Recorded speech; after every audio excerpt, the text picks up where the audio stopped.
everything is better when we are side by side. Hey, side by side, side by side, side by side. Hey, side by side, when we are side by side. Hey. Hey, T. What's up, girl? Living the dream over here. Living the dream in Florida. The sun's shining and my heart is shining because Lord knows this Florida girl needs her sunshine. And I know I'm talking about something minuscule as the weather, but I'm serious. I genuinely think I have seasonal depression. And I don't know how I made it through all those years in Oregon. But when the sun is shining, I tend to be happy again. So I'm actually doing great. Girl, listen, and I still live in Oregon, and thankfully we got a couple of sunny days right now, and so I am hyped because I don't know how I do it either. That gray weather is not the move for your girl. Can't wait to go outside and play. With that being said, today, and I know we say this for every guest, we got a exceptionally special guest that I am honored to welcome on our podcast, Erin Olinger. Hello. Hi. Hi. Thank you for having me. I have listened to this podcast since July 13th of 2023, and I have to say it is my favorite podcast ever. So I'm honored to be invited onto it today. Well, thank you for being our most faithful listener. We really appreciate that. There's a lot of work that goes into this. Yes. So, I'm glad to know that it's not falling on deaf ears. So welcome. Thank you. You guys, this is so weird, but so fun. I'm a guest on my very own podcast with my sister friend, and I really am honored to get to be on it today. So thank you, T, for pushing me to do this. Yeah, no, I think it's super important. We've been recording, we probably have 20 episodes at this point. And as we've talked about how we've structured the podcast now, especially in this second season, and we see the power of stories, we were discussing and realized you all may have heard bits and pieces of our story, but you haven't actually heard our stories. Yeah. And we have stories to tell. And those stories are what brought us here to do communion, why we are building this community. And so super important, I think, to tell our stories as well. And so I have walked so intimately with you and know your story. And I'm constantly inspired by it. I was even learning new things as we prepared for this episode. And so I'm really, really excited. And we're always excited, but for real, I'm really excited for our guests to hear your story today. So everybody does get a icebreaker question. Oh. And so I think it's only right that you get an icebreaker question. Okay. So you're a singer. You can sing very, very well.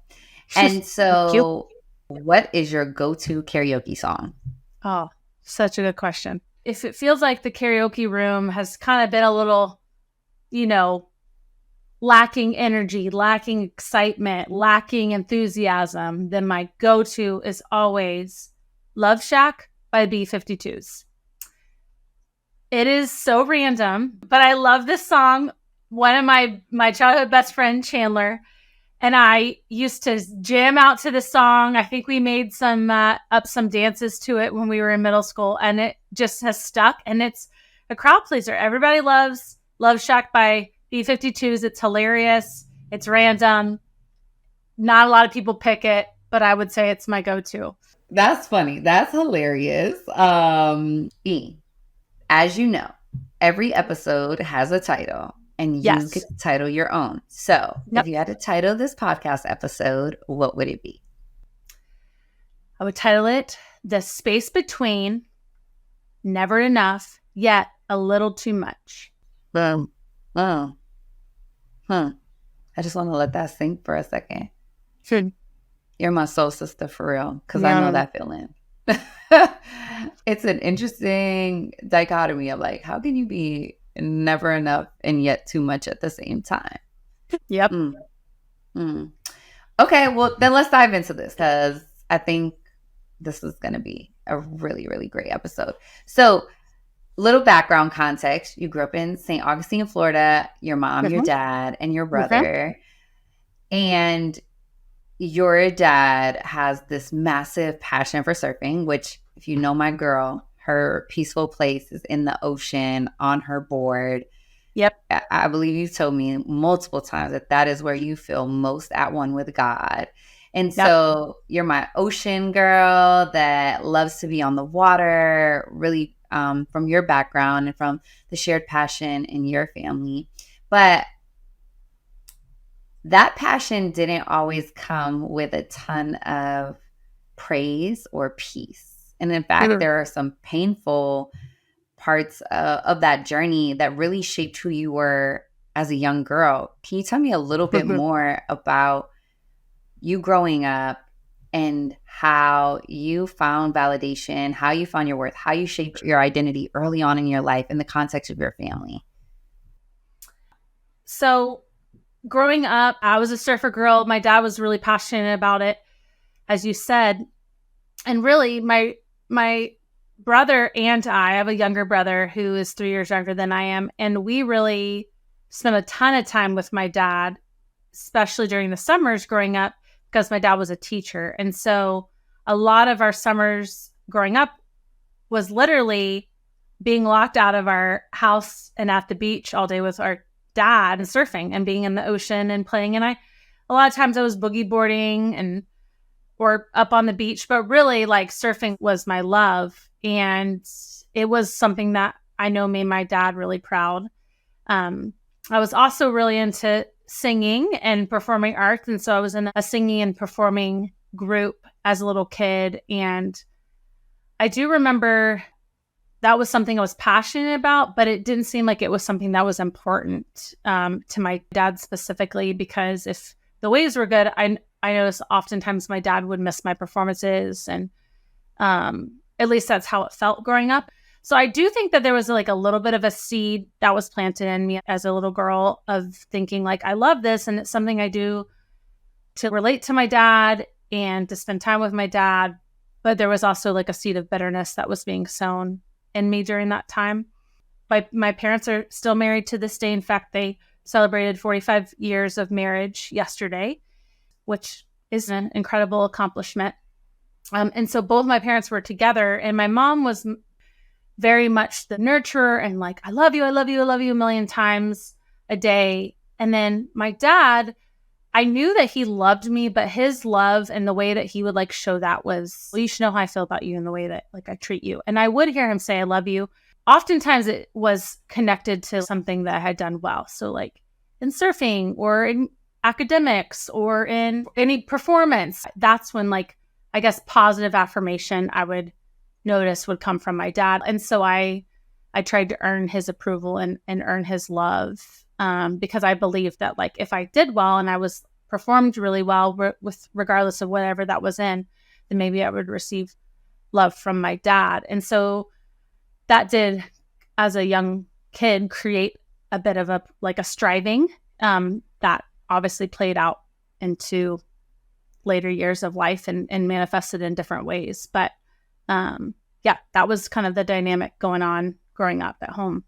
I could see how that could shape you to believe you had to perform or you had to be excellent or you had to do in order to receive compliments or validation.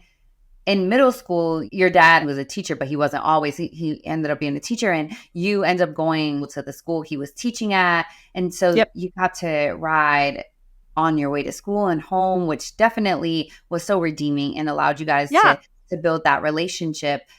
But then in middle school, and I think every woman and maybe even man would attest that middle school is just hard. Kids are mean. There's bullying. That's when hormones are raging. You're trying to figure out yourself in the context of the world, but you have such limited knowledge, and you really start to see maybe some of the effects of things that happen in your life as a kid really start to come into play even more and really come Yeah. to the surface. And for you, that Yeah. manifested in an eating disorder at one point. And so how did Yeah. that come about? How did you get through that? What did that look like for you?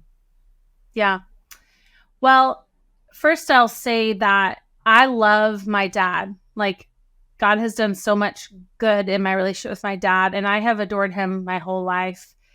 But yeah, those early years of adolescence, and specifically like those early middle school years, are pretty transformational and pretty like angsty, right? I will say so much grace gets to be extended to our family and to our parents when we become parents ourselves. And so I do have that always in the back of my head of like not excusing things, but also having grace and understanding, because I really do believe that my mom and my dad did the very best they could. And I really believe that they were trying to do that.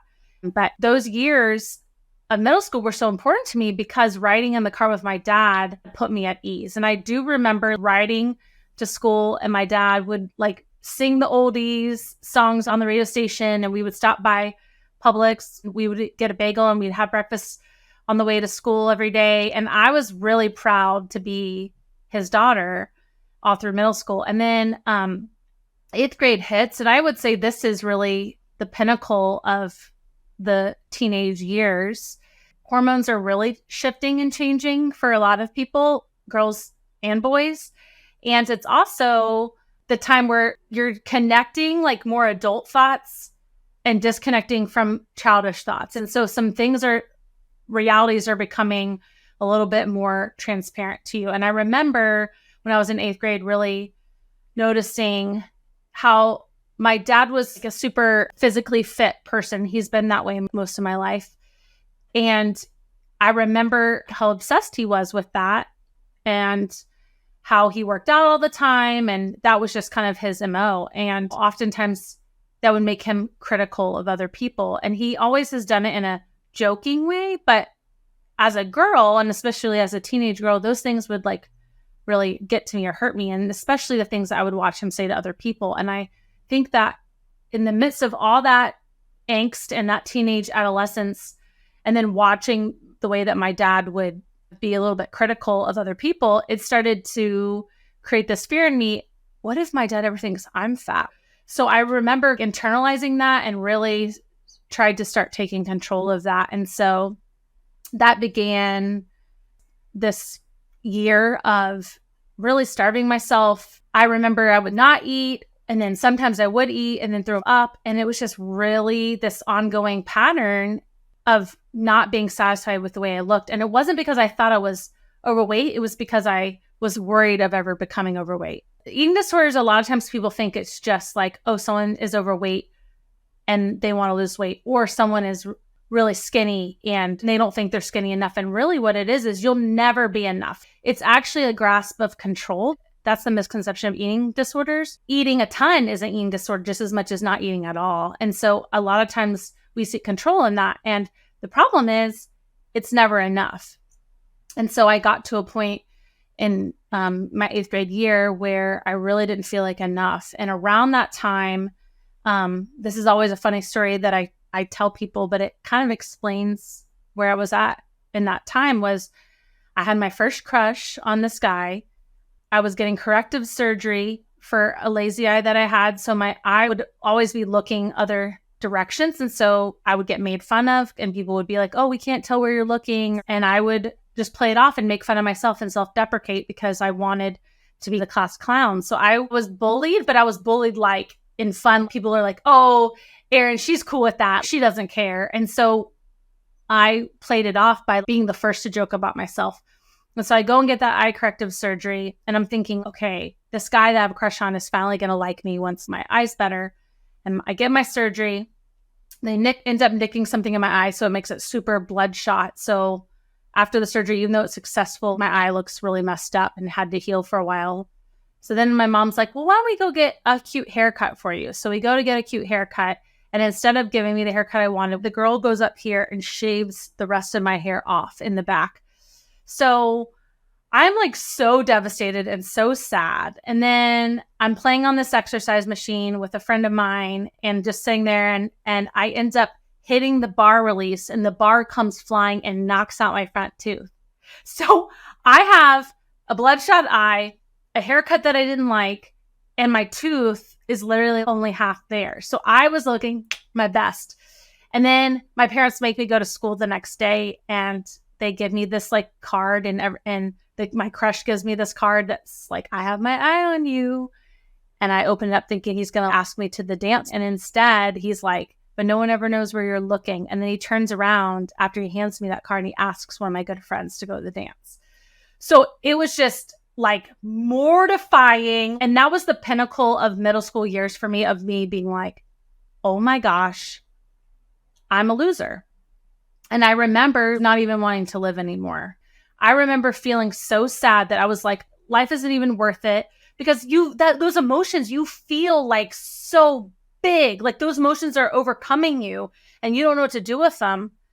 It's why I just gave the last 20 years plus of my life to working with teenagers, because I'm like, gosh, you have these big emotions and you don't know how to handle them. And that was like a perfect example of not knowing what to do, that I was so desperate to not feel that way anymore, that I was like, I just don't want to live anymore. And right around that time, a young life leader entered my life and started walking with me and really showed me who Jesus was and the love of Jesus. And she was so non-judgmental, and I would cuss her out and I would push her away and I would tell her to get away from me. And she just kept coming back over and over and over. And that faithfulness that she had in my life and the power of her presence in my life really did shift that trajectory for me. And honest, I never had a thought about suicide again. And I honestly have not since that day ever had struggle with the eating disorder. It was therapy for sure. And she was on me and walking with me during those years.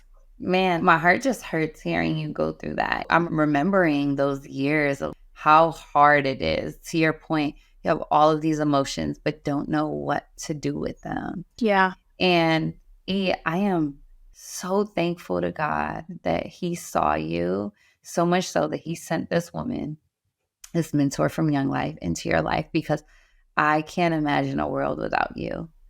I know we talk about it all the time that we get to do communion together, but I can't imagine doing this with anybody else if you would have taken your own life. And so, one, thank you for sharing that. I know that's hard to tell people. It takes a lot of courage to tell people the parts of our story that are painful in that way. And so, one, thank you. And then two, I don't know where that Young Life leader is. And I don't know if they listen, but my God, I hope she does. And I just want to say thank you for saving my friend. Also, as I think about that story, I'm so thankful that you got that time with your dad and that you got to redeem that and have those special moments and those memories of sharing a bagel with him. Because, girl, I can't lie to you. I really do think about these teenagers with my girls. Thankfully, they're not there yet. And sometimes I wonder, what that's going to look like. It petrifies me to raise a teenager, because I've never done it before and I don't know how. And I'm sure they were figuring it out for the first time. We always talk about being the oldest sibling is hard because you're kind of like the practice dummy a little bit. Yeah. But the beautiful part about choosing to stay in relationship with our parents, or God just working through our stories and our relationships with our parents, is that eventually we get to have grace. I think about it all the time as I raise my daughters with totally different conditions than what my mom raised me. And man, I don't know how she did it. But one of the coolest things I think as I become an adult was learning my mom's story, and where I could have grace and compassion for her. And when I was listening to you talk about your dad and this lack of praise, or just maybe not saying I love you as much, it made me wonder, did he hear that? When I think about you talking about not feeling enough, sometimes it makes me wonder, do our parents feel enough, or did they get that validation? We either mirror what we know or we do the complete opposite of what we grew up with. And so have you had a chance to ask your dad his story? And do you know where that might have stemmed from? Yeah, I would say as I got older, and honestly, as I started going to therapy as an adult, I started to ask more questions and dive into the upbringing because I had known a bit of my dad's story. I knew that my dad's parents got divorced when he was 2 years old and that he didn't see his dad for a really long time. I think it was like a span of 8 years. And I know that my dad growing up always longed to gain attention. I mean, he was one of 5 kids. He was the youngest boy. And back then, the woman would go under anesthesia when she would have a kid. And the story that I've been told has been that when my grandma woke up and it was another boy, she said, another boy. And so I think my dad lived under this impression that he was kind of the black sheep.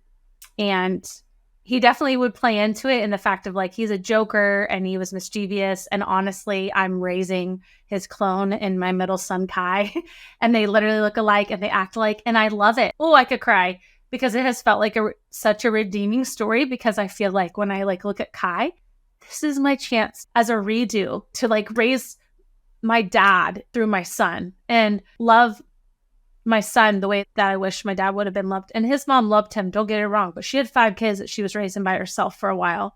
And so that was really hard on him. And so I think my dad just didn't hear I love you a lot growing up.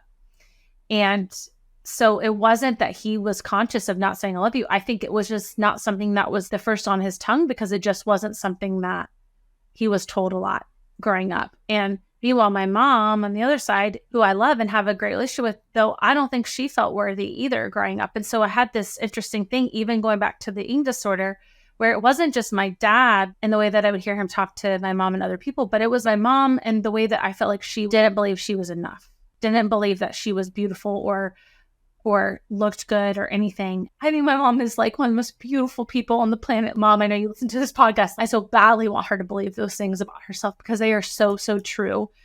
And vice versa. I'm going to jump ahead, but my dad and I, when I was pregnant with Jude, had this really transformational conversation. And it was really hard and it was really messy. But in the end of it, I got to correct some lies that my dad had also believed about himself growing up and as a father. And I got to correct those and be like, I adore you. And I have been wanting you to know how much I love you my whole life. I've been dying for that from you, but quit functioning as a person who doesn't believe it. The very things that you're saying about yourself, you're trying to live into. And I'm trying to tell you something different. I see who you are and you're a good man. And really that was like the redemption of my relationship with my dad. And it's why I can say like, oh, hurt people, hurt people. My dad, in my story with my dad, it used to be, oh, my dad didn't say I love you very much. And now it's like, oh, my dad was a kid who didn't hear I love you. And he does love me. It just wasn't second nature to him. So. Mm-hmm. And now I see you, E. And I just want to tell you, I see you. I see you in the way that you honor your mom and your dad. I see you in the way that you love your boys and are so affectionate and the way you speak life into them. And again, I'm thankful to that young life leader that maybe stopped something in a cycle of believing lies about ourselves that we're not enough and allowed you to have a moment to not only heal yourself, but heal the generations that will come after you. And even in some ways, hearing you tell that story about your dad, heal the generations before you as well and speak life to lies that they've believed their whole lives and speak life into the broken places that they may have lived their whole life in hopes of really healing them too. And so I'm proud of you, girl. I'm proud of you for saying that not feeling enough stopped with you. Yeah. Thank you, sis. Yeah. Yeah. But it didn't quite stop yet. I do believe that moment with that young life leader and the work that she did in your life was so transformational in helping you to start to not believe that you aren't enough. And eventually you went on to pursue your music. You went to a performance arts high school. You pursued your music. You eventually went to college to study music business, which then landed you a pretty swanky job in the music industry.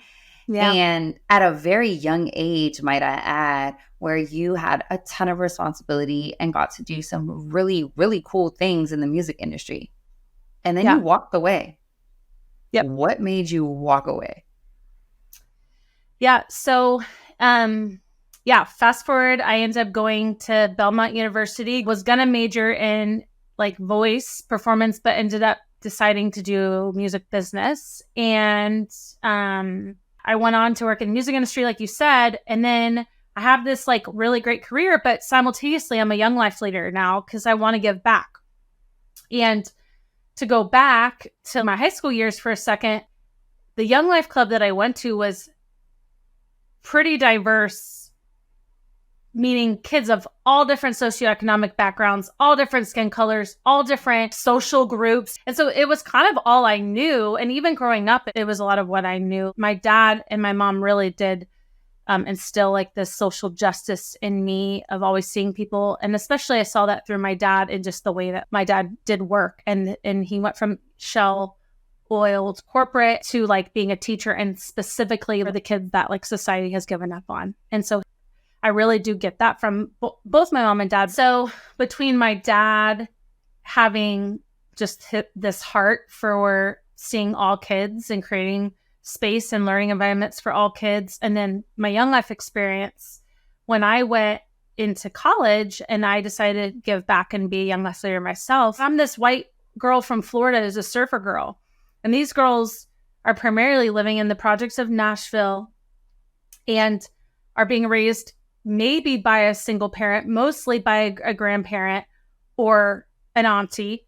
And our stories could not look more different. And yet they were my girls. And so I'm telling you that because I'm working in the music industry and I have this really great job. And I'm also a young life leader. And there's this weighted thing where this is a volunteer opportunity and this is paying me big bucks. And I remember being up for a promotion and I was being offered a full-time job or a different job at the label I was working for. And I remember being like, yes, I want it. And then in the middle of the night, as clear as day, I heard the Lord say, I'm asking you to walk away from the music industry. And I legitimately went in the next day and I said, I'm not going to take the job. And in fact, I'm leaving. I'm walking away from this. And the only thing I can describe to you and the reason that I did it was because I really felt like I heard God's voice like very, very clearly in my life that that was not for me. And what I was doing was not for me. Even though I had spent all this time and all this money and had all this debt, because Belmont ain't cheap, I felt like the Lord was like, that's not what I have for you though. And people would have died to have the job that I had, and yet I had to walk away from it. And so I packed up my car. I said bye to my young life girls. They had just graduated high school, so it was a good time for them. To this day, like so proud of my girls. They ended up going to college, a lot of them. One of them is a doctor I know in Nashville now, and I'm so proud of her. And I remember just this like heart to like speak life and to speak vision into people's lives who that hadn't been spoken to before. And I know a lot of that came from me desiring that myself. I had so desired to be protected or people to be cheering me on. And so that's where this social justice thing really started riling up in me of wanting to make sure no one is turned away from opportunity and from getting to sit at tables. And so, I quit. I gave up everything and I said, okay, God, where are we going? And I decided Colorado sounded like a really fun place to live. And so I packed up everything. And within 2 weeks, I moved to Colorado and lived in Colorado Springs for a year and a half. One, I love how our stories allow us to become parts of other people's stories, and the way that you used your story to heal these girls and be to those girls what your young life leader was to you, and even change the trajectory of some of their lives and their families and their kids' lives as well. And so that's beautiful, E. But you said the thing that made you leave the music industry was hearing God's voice in the middle of the night. And Yep. I think oftentimes we have people on our podcast, and a lot of them feel like they've heard God tell them to do something. And Yep. one of the things that I want to be really clear about on our podcast, especially for those listening who feel like they may have never heard God's voice, you don't have to be super spiritual or, oh, you have this incredible favor or anointing on you to hear God's voice. You will know Right. God's voice when he speaks. And so how did you know it was God's voice? That was the one time in as far as a career change early on in my life that I had felt like it was like pretty audible. I woke up at 2 a.m. and I like heard it as clear as day. But I will say, how do I recognize the voice of God? Because there's been other times that like it hasn't been an audible voice and it's been like an impression in my heart, something I'm supposed to do.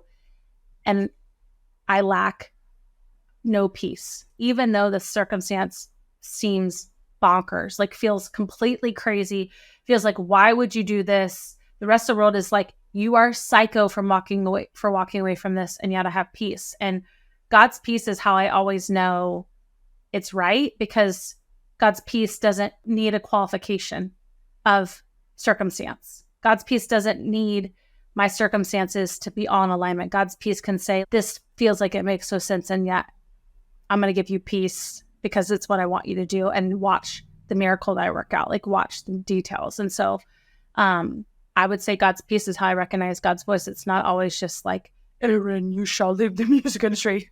In fact, that's kind of rare. Let's go back to the story. Sorry, I needed that little commercial break because I wanted to make sure I asked you that. So you go to Colorado Springs, of all the places. You don't go there because of a job. Nothing prompts you to, but you end up in Colorado, and yet you end up on Young Life staff eventually. How did that even come about? Yeah.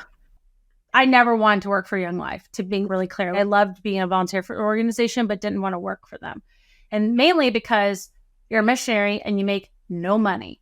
And so I was not down with that. I would give my time, but I was not about to depend on that. And so I actually moved to Colorado Springs because I had lived in Colorado for like a month the summer before that, and on actually on a Young Life volunteer opportunity, and fell in love with it and was like, oh, that'd be a fun place to live.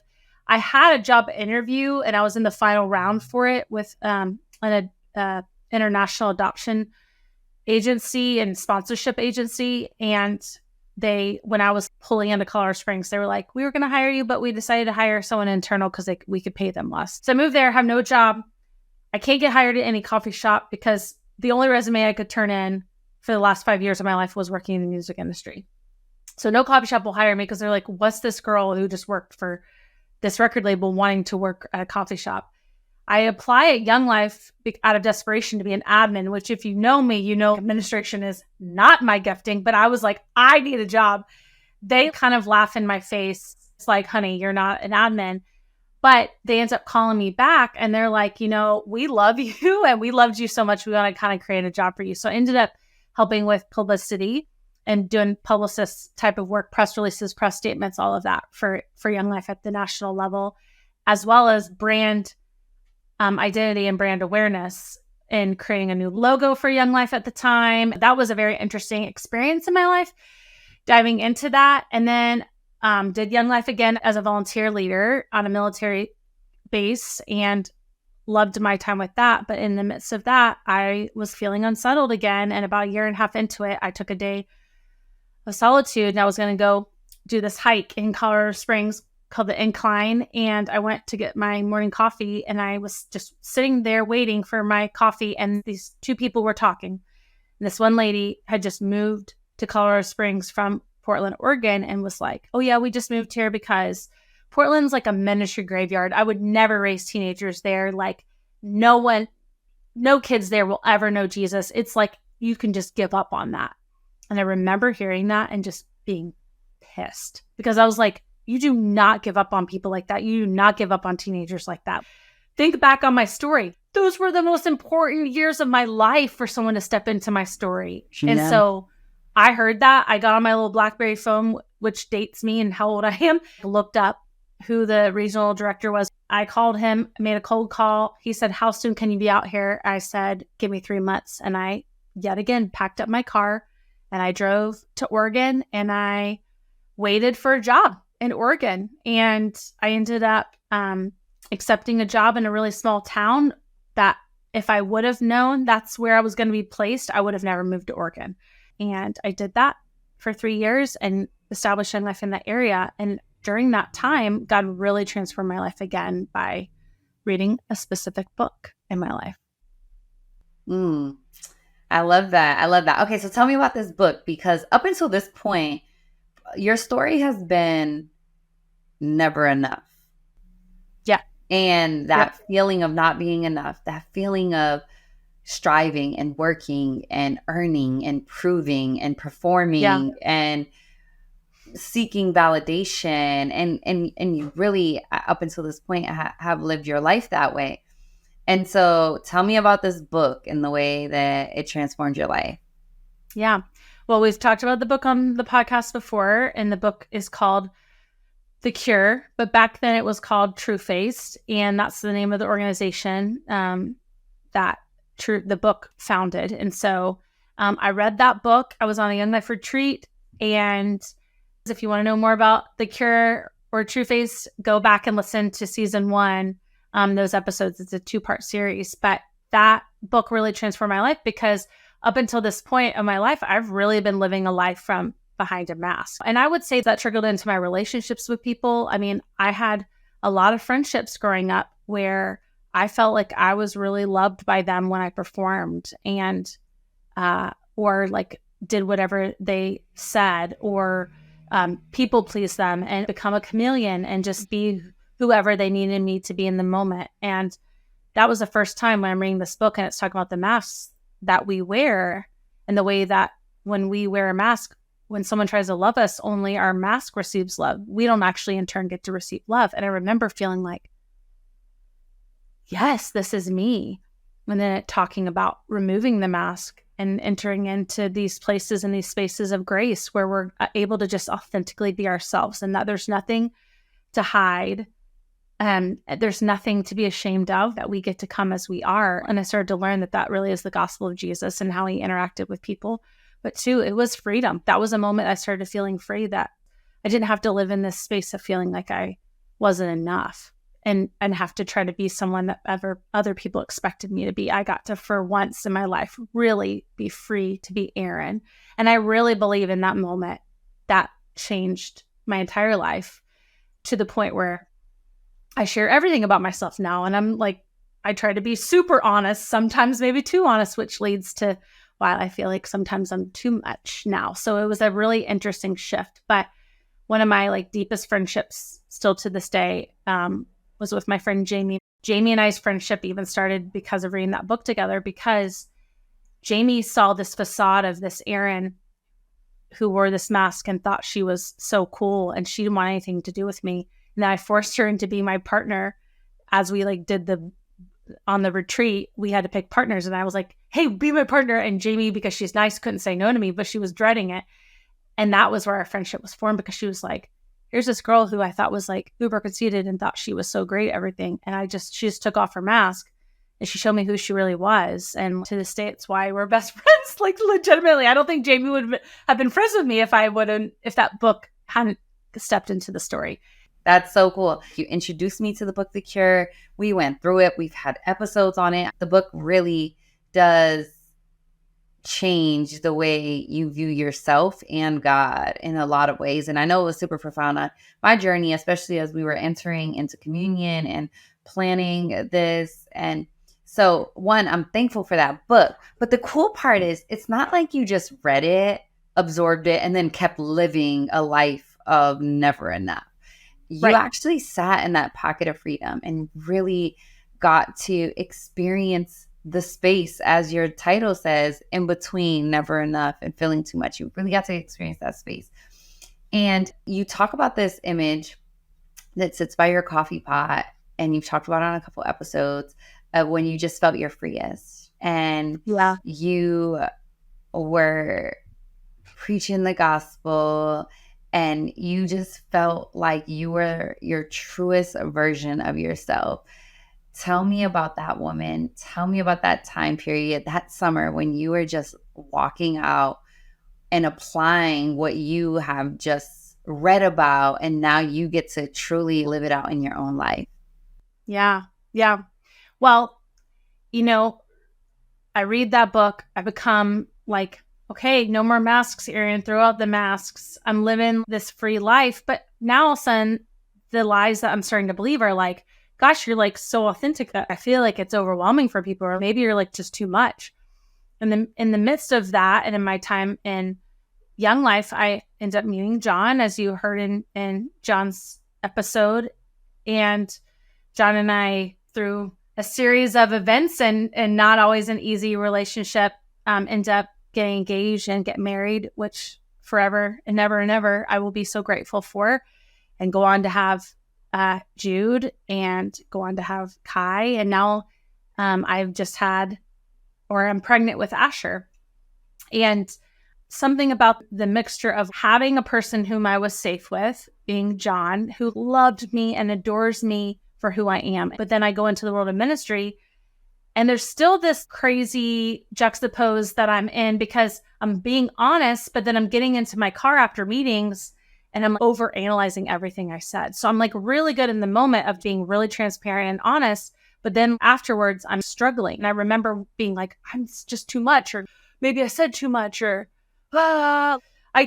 Erin, keep your mouth shut sometimes. You have too many opinions. I remember being asked to speak. I'd spoken before, but in particular this summer of 2019, I'm pregnant with Asher. And even the summer before that, as I was preparing to speak, I had felt the same way, where I felt like God said, I want you to share the gospel with these high school, middle school kids, but I want you to share it from a posture of your knees. Like, what do you need to hear?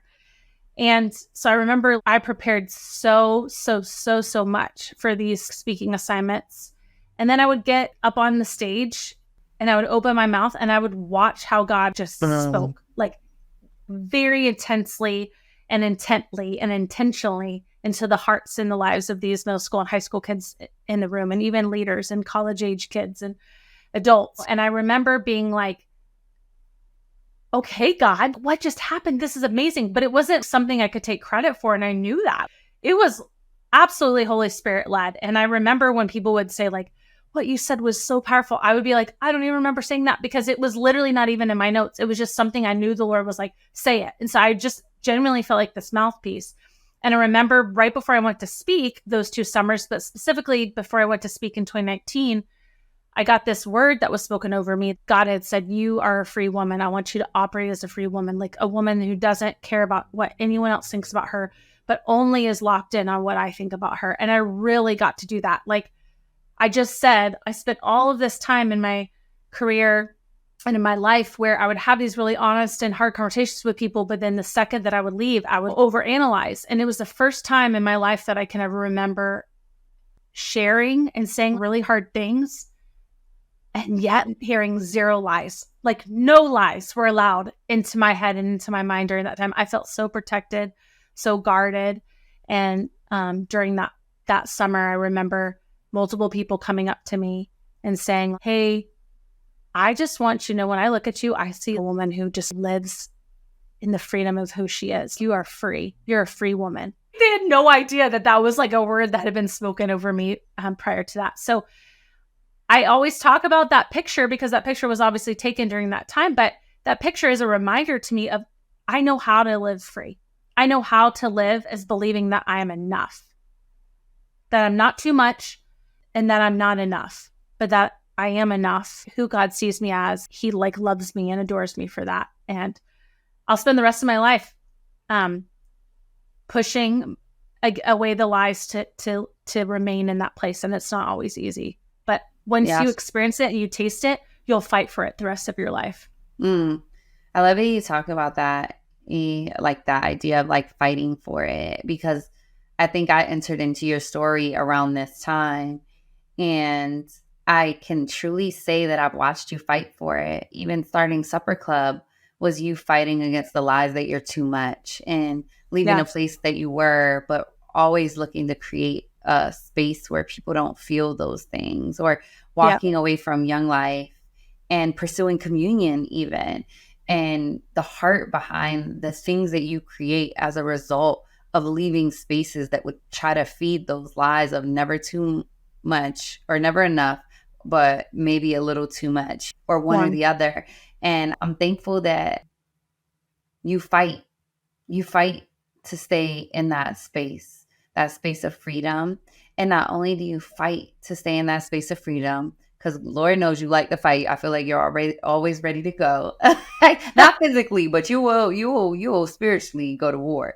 But, I'm thankful that you don't just do it for yourself, but that you always fight to create tables and spaces for other people that too might feel like they're not enough, or maybe just too much for someone else.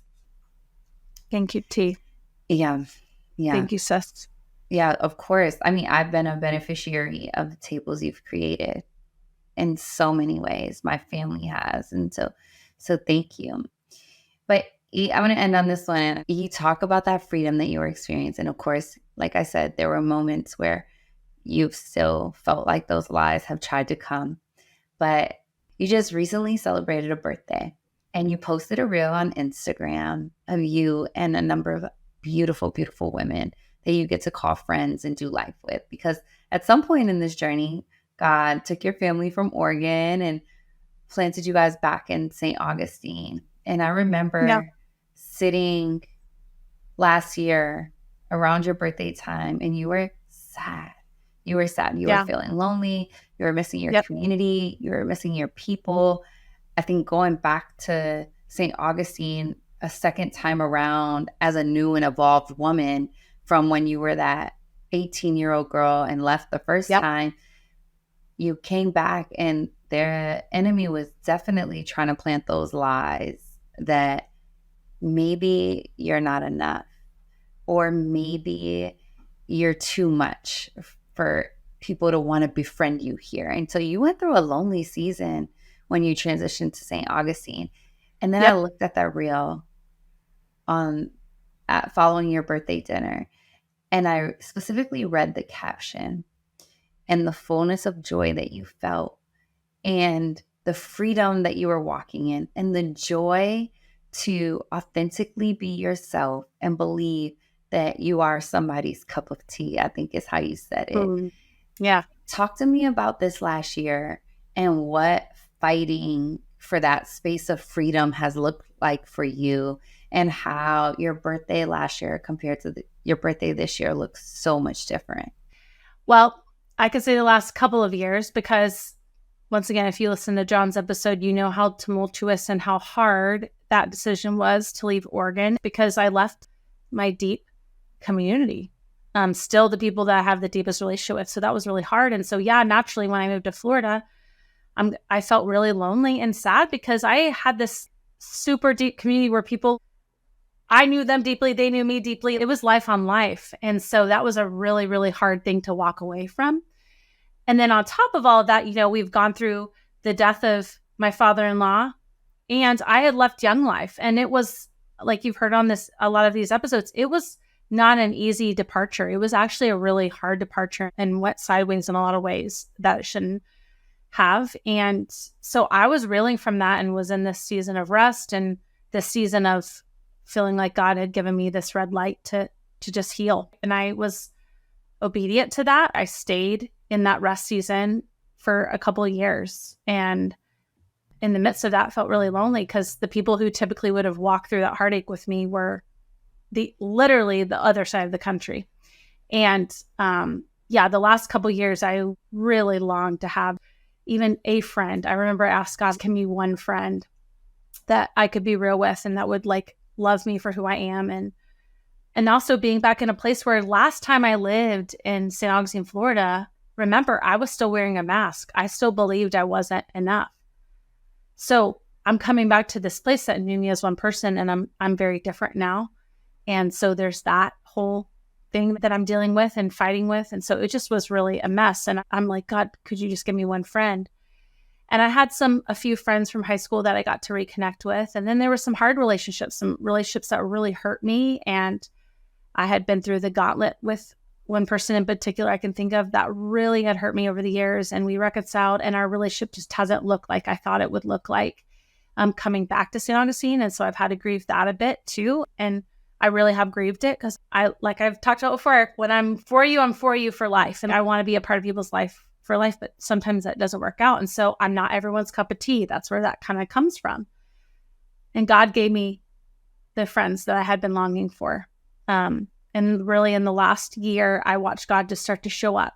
It started at the preschool that 2 of my sons went to, and I kind of stalked some of the moms, and one of them was Faith Corley, who was on the episode before, and then my friend Amy, and then it just kind of kept going. And honestly, as I sat around the table for my birthday dinner and I looked around, these were all people that had like stepped into my life really intensely in the last year. And I feel like they really, truly know me. Like there's nothing hidden from them. I feel like they like know me and they love me. And what a freeing feeling that is to feel that way. And even in my like ups and downs, am I wrestling with church, or am I wrestling with faith, or am I wrestling with all these things and loving Jesus, but being like, I love Jesus, but sometimes Christians really piss me off. And they were like, yeah, tell me about it. And I'm like, God, you gave me friends.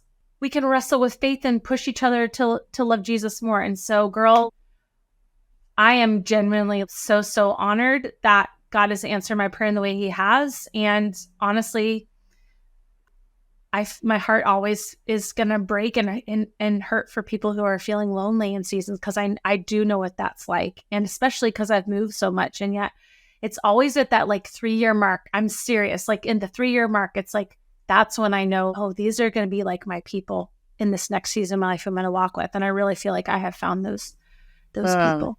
So that is so good. That's such a gift. And being your friend and having done life with you, it's my prayer and my heart for you to have that. And so I'm so thankful, because I know you thrive in community, and I'm thankful that you get to belong fully yourself. On the last episode, you said this quote, vulnerability breeds identity. How did you say it actually? It was vulnerability speaks into our identity, and our identity is when we start to feel like we belong. Like when we really believe in who we are, that's when we believe that we belong in spaces and places. Yeah. And I see it might take a longer path, right? When we walk vulnerably and authentically who we are with our masks off, because us walking with our masks off might make other people uncomfortable because they have yet to be around people that walk with their masks off, or they too are living with their mask on. And so to see you be vulnerable and authentic and choose not to put the mask back on, fight not to put the mask back on, and now to see the way not only are you in a community where you feel like you belong, absolutely, authentically, unapologetically you, but you also are getting to do community with people where you beg them to take their masks off and they also feel seen. And so that is beautiful. And I love that you are sitting in the space and fighting to remain in the space of not believing you're not enough, but also not believing that you're too much. Because, girl, I will tell you, you are just enough. Thank you. And so, I'm so thankful and encouraged and inspired by your story. Every time you tell it, I learn new things about you, no matter how many times we turn this mic on. And so, girl, I love you, girl. Well, and let me just say, I know this episode is my interview a little bit more about me, but y'all need to know that that TT was my lifeline in the last 3 years of feeling so lonely. Come.Union has literally saved my life. Your friendship literally has saved me, because there was a place where I was able to just expose all the things and say all the things that I was believing and thinking and struggling with and wrestling with. And it was so received by you. So you always talk about the impact that I have on your life, but girl, it's right back at you. Thank you for helping me and letting me sometimes limp on you or hold me up when I wanted to give up on the journey in the last couple of years, especially. So, girl, and you have done the same for me. I feel like we just passed the baton. Like, oh, you need the crutch today? I got you. You need it today? Right. I got you. Well, as with any episode, you don't get exempt as the host from answering our rapid fire ending questions. So I can know them fast. when we started this, we knew this was going to be about reconciliation because that's our heart. That's our heart's mission, right? And so I'm sure you had plenty of time to think about this. But if you got to write the Webster's definition of reconciliation, how would you define it? I would say reconciliation is the coming back together and the healing of our heart, our mind, and our soul, regardless of what the circumstances. So whether that reconciliation is with ourselves or that reconciliation is with another person, and that person maybe we're not physically reconciled to, but we have a healing of our heart and our soul and our mind towards that situation, towards that person. That is my definition. That's good. That's good.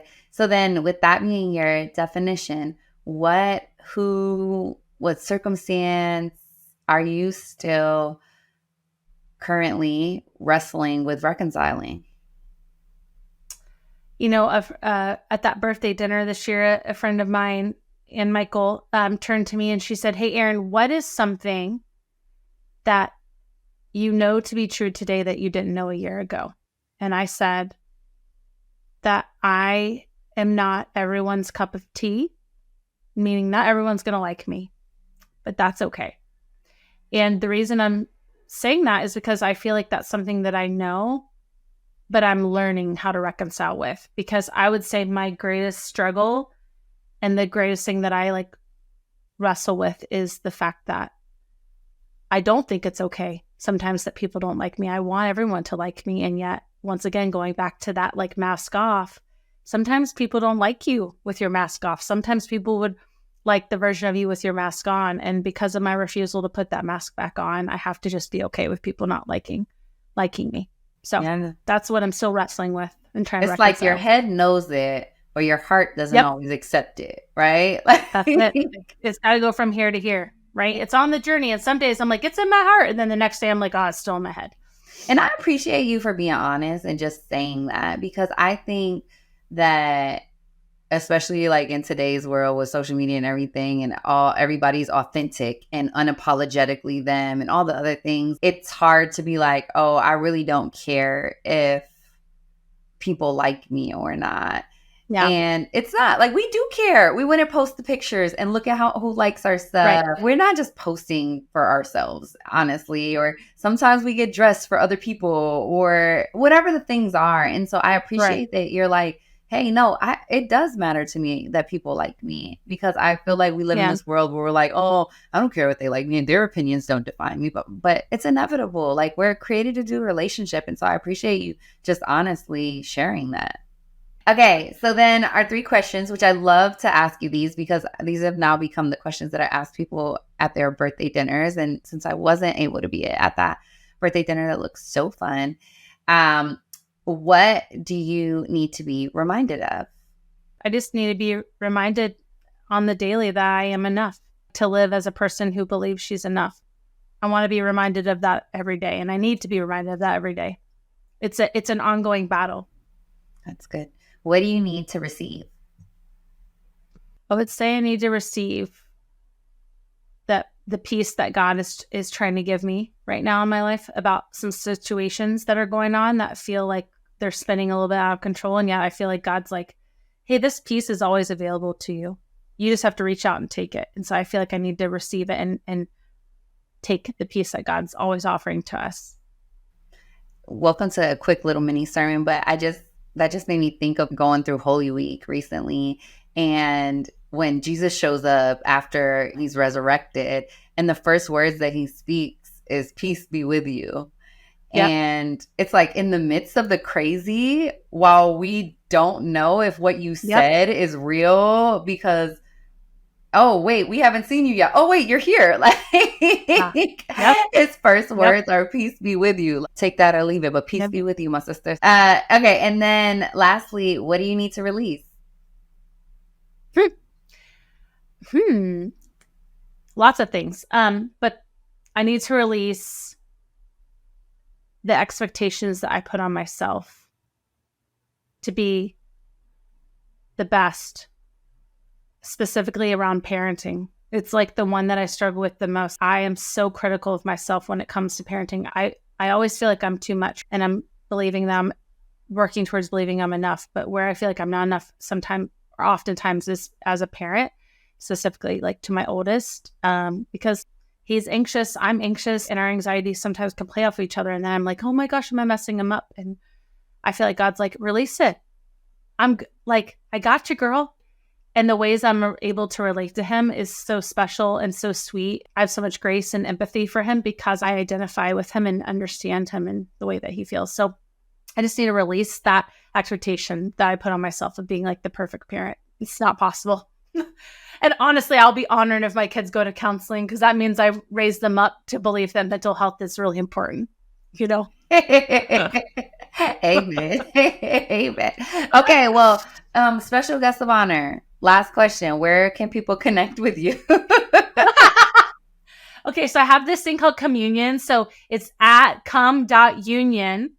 And if we have a website too, go and like us, make sure that you follow us, share with your friends, give us 5 stars. But also, in addition, on a personal level, I have an Instagram handle.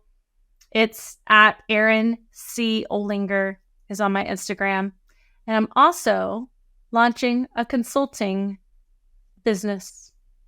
And I don't have a website for it yet. But if you need help with leadership and innovation in your organizations, or coaching and helping your leaders or you as a leader become healthy in your approach and the way that you lead people, then I'm your girl. And that's what I'm doing. And Titi knows what a big deal that is for me to say that, because that's so scary. I literally was just sitting here cheesing like, oh my God, she said it out loud. Ah! I'm so proud of you. Yeah, I just got my first consulting opportunity, which I'm very, very excited about. So, yeah. And thanks, Titi, for cheering me on and pushing me to do it. Y'all, literally, Titi is the one who was like, stop sitting on your hands. The light is green and you're sitting there acting like the light's still red. And we're honking like, beep, beep. Call me out. That's my girl. As always. Well, yeah. Girl, this one's been fun. I can't wait for people to listen. I love you so much. Thank you. Thank you for doing this together. And on that note, let the reconciliation begin. Thanks so much for listening today. Want to stay up to date with our episodes? Then subscribe to our podcast and newsletter on our website, Come.Union.com. Follow us on Instagram at Come.Union. Rather watch our podcast? Then subscribe to our YouTube channel at Come_Union. We are so glad you're a part of this community.